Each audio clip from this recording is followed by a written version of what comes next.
Donald Trump is assembling um, a cabinet, and he's not having formal press conferences. He's not doing like the president-elect chooses this person or that person thing. Donald Trump is going straight to his truth social media. He's got people tweeting stuff. He's going a different way. Well, the latest news, of course, is that Donald Trump has chosen Matt Gaetz to be U.S. Attorney General. We saw that posted on his Truth social page or platform, whatever you want to call it. And I got to say, he exceeded even my expectations. Again, I expect very little. I think I think he's the worst person on earth, and he went even further. Anyway, it sounds like it's an Onion article or an SNL spoof, but no. Donald Trump has chosen a Matt Gaetz to be the U.S. Attorney General. That's right. You might be saying, is there a different Matt Gaetz, one who isn't an alleged sex trafficker? Nope. It's that Matt Gaetz. Matt Gaetz immediately retired from Congress after Trump announced his nomination. The former Florida congressman the now former Florida congressman, as of like 10 minutes ago, it feels like, was the target of a House ethics investigation for sexual misconduct with a minor, illicit drug use, and obstruction of justice. And he's no longer a member of Congress. So guess what? The investigation is dead as well. Trump's cabinet members, they would be comical if they weren't so damn serious. This guy, again, has chosen somebody who has a record of saying crazy things, of saying offensive things, of saying bigoted things, but also he's somebody, Matt Gaetz, who has a history of allegations of sexual misconduct, and not with adults. Why would you want that as your attorney general? Because remember, it's not just about impropriety, it's about the appearance of impropriety. And he appears to be engaged in multiple acts of impropriety. So why do you choose him? But he ain't the only one. He announced his foreign policy and national security team first, which I get, it makes sense, especially with what's going on in the world. And I suspect that his foreign policy and national security team are a signpost of his priorities in office. Donald Trump wants to make a legacy. And I think he wants the Middle East to be a big part of his presidential legacy. And with the Middle East a powder keg right now, and with many people fighting over what choices to make and how to make those choices, the fact that Donald Trump has made these choices says a lot. He's announced 8 people. None of them have been confirmed, of course. 16 spots open. It's stunning what this man has done. So let's look at Donald Trump's choices, shall we? Y'all cool with that? Can we look at Donald Trump's choices? Pete Hegseth.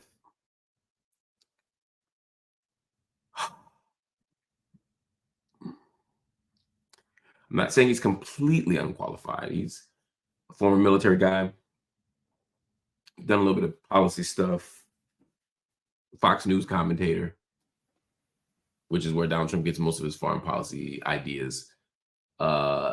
Degrees from Princeton and Harvard, I believe. In comparison to the average Joe, he is highly decorated and supremely qualified. Compared to the average defense secretary, I mean, put him next to Lloyd Austin.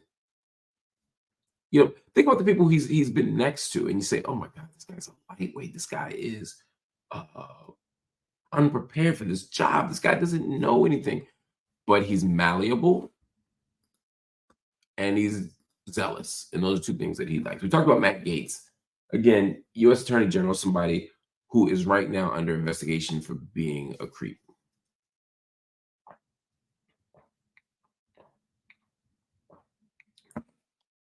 It's not okay. Kristi Noem, Lee Zeldin, Tulsi Gabbard, Elise Stefanik, John Ratcliffe. This is not a strong bunch. We didn't even get to Mike Huckabee, which I'm going to get to in a minute. We talked about him yesterday, but I'm going to go back to it.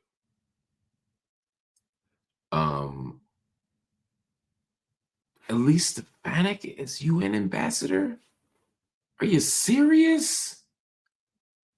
Are you serious?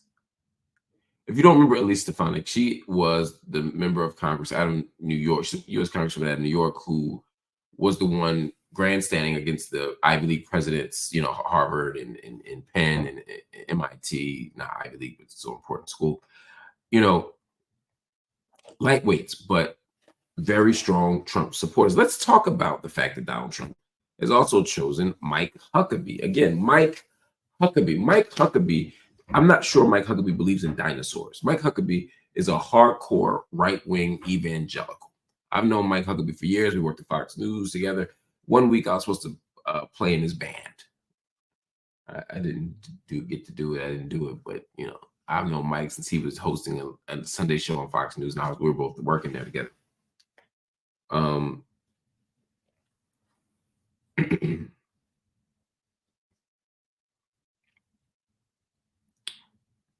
Mike Huckabee is saying that the relationship between Israel and the settlement and the illegal settlements in the West Bank is like the United States and Manhattan, whatever you think of that. He doesn't use the language of West Bank. He only talks about Judea and Samaria. He's basically saying Israel has a right to do whatever it wants with no pushback. You got Marco Rubio as Secretary of State. Marco Rubio as Secretary of State? At least when you had people like Rex Tillerson who seemed like outsiders, they kind of made sense to the extent that they were honchos and they were powerful people, and he liked power, and he didn't necessarily think you needed area expertise to be a good leader because he doesn't have any, and he considers himself a good leader. So I get all of that. See it? I get it. It makes sense. But Marco Rubio is a lightweight, but he continues to say the right things, and that means the things Trump wants to hear on Israel, Palestine, among other issues.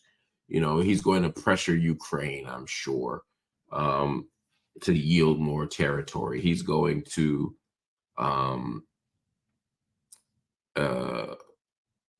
talk tough on Iran.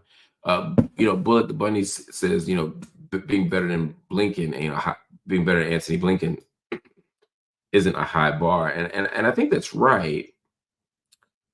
But I never wanted Democrats to be my point of comparison because they suck. Oh, do they suck? I get it.